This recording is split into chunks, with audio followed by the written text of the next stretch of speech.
All right, folks, it's Bass Action, back in action here. In this video, we are going to learn about medians and their point of concurrency. You'll notice that there's not a lot happening here, but there is actually a lot to keep straight. So not a lot of new properties, but lots of ways that we can ask questions related to it. So let's jump into our definition of a median. Okay, a median is going to be a segment that is going to connect a vertex, so a vertex of the triangle, to the midpoint of the opposite side. Now we've had other special segments that go through a midpoint, being our perpendicular bisector, but the perpendicular bisector, remember, doesn't always go through a vertex, but the median will. So a median is always going to go through a vertex and connect to a midpoint. Its point of concurrency actually has two different names, so all three medians will intersect at a point called the centroid. And the centroid is also called the center of gravity. Center of gravity. Sorry about that. So it's also called our center of gravity. Now, it's called our center of gravity because if you can find the centroid for a particular triangle, you could actually balance the triangle on that. And I have a little activity that we can do in class where we will have our centroids, and then we'll find our centroid and we'll actually be able to balance it on the tip of a pencil, depending on how steady your hand is. Now, what we're going to look at here are some properties related to our centroid. And the key thing about the centroid is certainly that it would give us all these little congruent segments. So we can go ahead and mark these because we know that these are, in fact, midpoints. And we can mark these on each of our triangles. So let's make sure that you are using a different number of tick marks, just like I am here on my centroids and my medians. Okay, so we've got all these nice midpoints here, so it's always important. The more you mark those, the easier it's going to be to remember. Now, the centroid property, beyond creating these nice pairs of congruent parts, the distance from the centroid to this midpoint and the centroid to a vertex along that median has a very significant relationship for us. The distance from the centroid to the vertex, okay, centroid to vertex, is going to be twice the distance from the centroid to a midpoint, okay?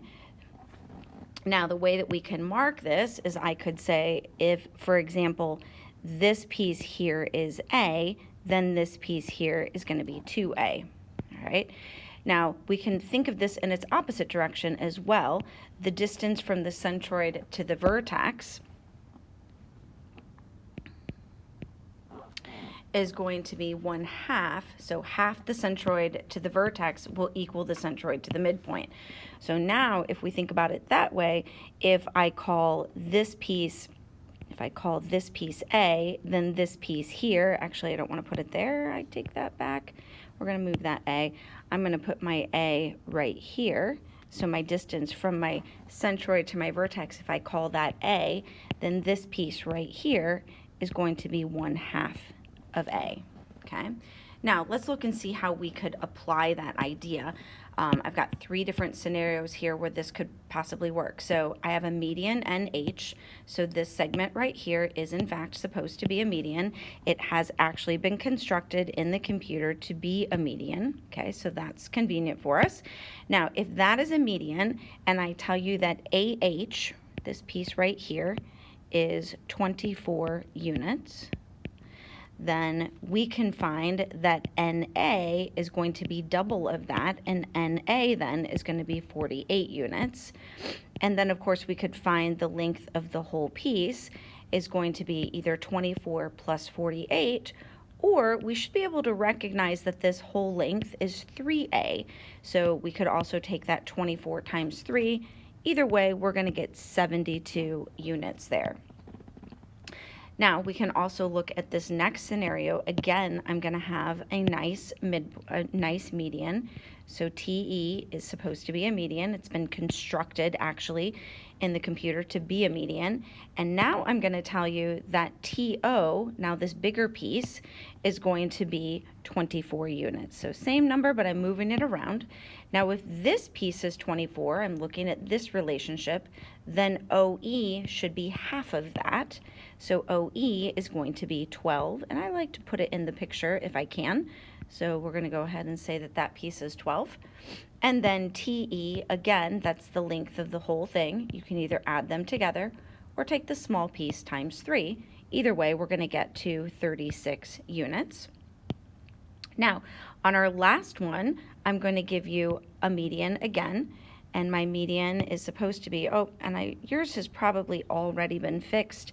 This M is not supposed to be here, it's supposed to be right there. And yours has probably already been fixed. So I'm going to have this median YM just like before. This has been perfectly constructed for us. And this one is going to now tell me that the length of this whole thing is going to be 24 units. And that's where we're going to come back to this idea of how I was getting these totals before. Remember, if I know the whole thing is 24, if I take 24 and I divide it by 3, that's going to give me 8, and that's going to be the small piece, the distance from the centroid to the midpoint. So UM will be 8, and then I can double that, and that's going to give me 16 for YU. Okay, now the last thing that we're going to do is our coordinate geometry, and you'll notice that I didn't give you very much space for this, and that's because we really don't need it for the median and to find that centroid. So if we want to find the centroid, this is going to be our easiest one of all. We are just going to find the average of all the x coordinates from the vertices of the triangle. So I'm going to take my -1, my -7, and my 11, and I'm going to average them. So -1 plus a -7 plus an 11, and the average would say to divide by 3. And the y coordinate is I'm just going to average all of these y coordinates. So that's going to be a 7 plus a -3 plus a 3, and there's 3 of them, so I'm going to divide by 3. So my centroid will simply turn out to be 1, 7/3, and it'll just be that nice ordered pair. So no equations of lines that you have to write, no systems of equations. You just find the average of the x coordinates and find the average of the y coordinates, remembering that you've got 3 of them this time. Okay, so work on comparing, doing a little compare and contrast of the median to the last 2 segments that we've done so that you can really start to keep these properties straight.